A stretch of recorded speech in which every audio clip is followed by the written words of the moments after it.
Saudara-saudara sekalian, apabila kita mengambil perumpamaan atau ibarat-ibarat, tentu banyak sekali pelajaran yang bisa kita pelajari, kita kaji, kita hayati, agar kita dapat memahaminya dan menerapkannya di dalam kehidupan kita sehari-hari.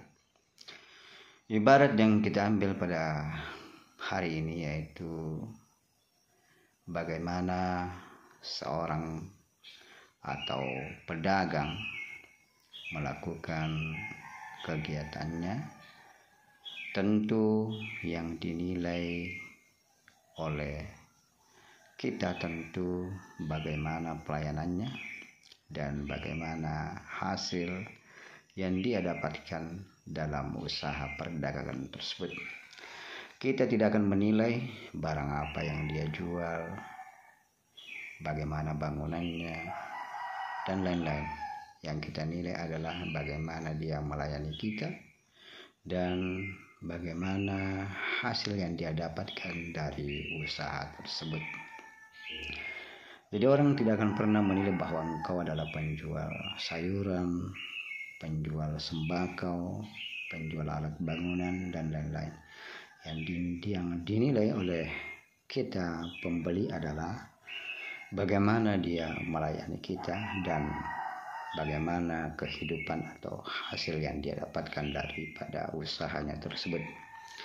Ini adalah suatu contoh, suatu perumpamaan atau ibarat yang harus kita ambil, bahwa apapun yang kita kerjakan berupa ibadah, berupa amalan, berupa kegiatan-kegiatan yang bernilai ibadah kepada Allah Subhanahu wa taala, maka yang dinilai bukanlah ibadah tersebut, bukanlah sholat tersebut yang menjadi tujuan daripada penilaian Allah Subhanahu wa taala.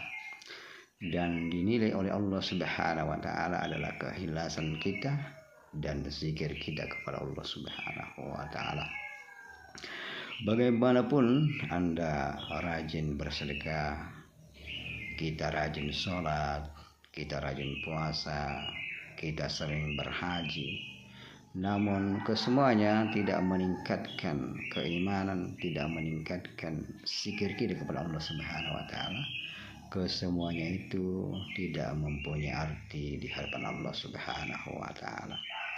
Ibadah-ibadah tersebut nanti memiliki nilai apabila disertai dengan zikir kepada Allah Subhanahu wa taala. Semakin kuat zikir seseorang, tentu semakin kuat keimanan dan ketakwaannya kepada Allah Subhanahu wa taala. Inilah yang menjadi makna daripada ibarat yang kita utarakan tadi.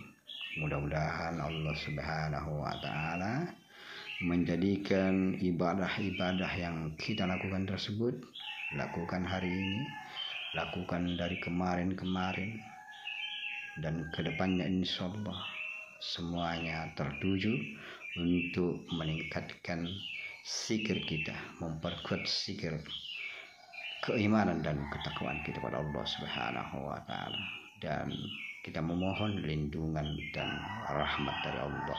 Amin amin amin ya rabbal alamin.